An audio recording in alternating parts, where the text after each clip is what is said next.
Di ara nakakuha na sa tag mga balaang mananap. Siguro na po ng ginataan natin ito, guys. Ayan oh, napakasarap nito sa ginataan itong mga ganitong igat na mahuhuli lang sa sapa ito. Wala ito sa ilog, sa sapa lang yung mga ganitong klaseng igat. Medyo marami-rami yung mga nahuli natin ngayon, guys. Nabiyayaan din tayo. Yan. Ito, igat din ito. Yan oh. Basta kini mga balaang mananap ang masakpa nato, siguro na ang ginataan ani.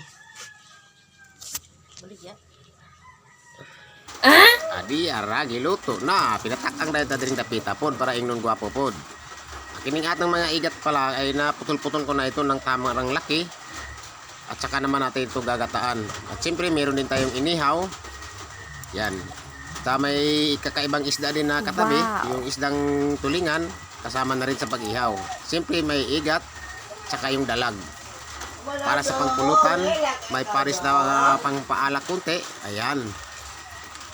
Malapit nang maluto ang ating inihaw na igat.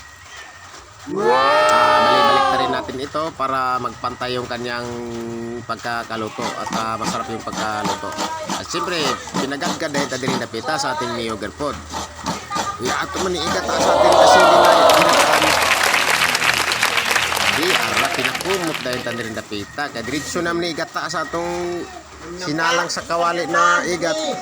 At siyempre, tiga-tiga dahil tadirin napita pod kay para magawas gid ang pinaka special nga lasa ini ating katayers pod. At siyempre, pinasabaw na din napita kaya nagbo-colors naman ang ating pinakaunang sabaw na nilagay. Yan yung ating pasiunang gata, guys, para sa ating nilutuing ginataang igat. Yan, masarap nito, guys. Grabe. Okay, lang ulit tayo nakatikim nito. Grabe, medyo matagal-tagal din tayo hindi nakatikim nito. At ito na, naluto na ang ating pulutan para sa ating kulapo. Yan, kulapo, baka naman padalhan nyo kami sa karton dyan para sa inumin. At dito na, bukalers na ang ating ginataang igat. At halo-haloin natin. Yan, luto na ito. Kunting nikos na lang ito ay pwede natin hanguin. Yan, napakasarap dito. Medyo pakulukulan po na natin kunti para maalis yung mga sabaw kasi medyo marami-rami pa. Yung medyo matuyo-tuyo na ay yan ay pwede na. At dito banda, bukalers na di araw, ready na kining partihan niya. Mga onagid kaning partihan ni kay magsandok naman ta. Kay guslaer naman gyud. Di ara pinakaunang ulo, kining ulo pinaka masarap sa lahat. Yung gusto ko yung ulo. Yan, kuha tayo ng katamtaman lang para sa ating pagkainan. Ito. So, subukan nyo rin ito, guys.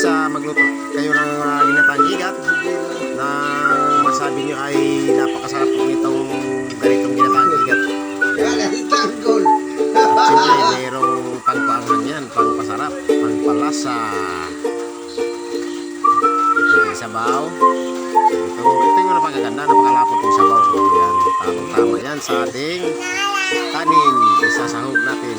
Diring purmaha, mga on-giring purmahan nakapail naman din sa ating ilang sahers. At hanggang dito na lang. Thank you for watching. Bye-bye.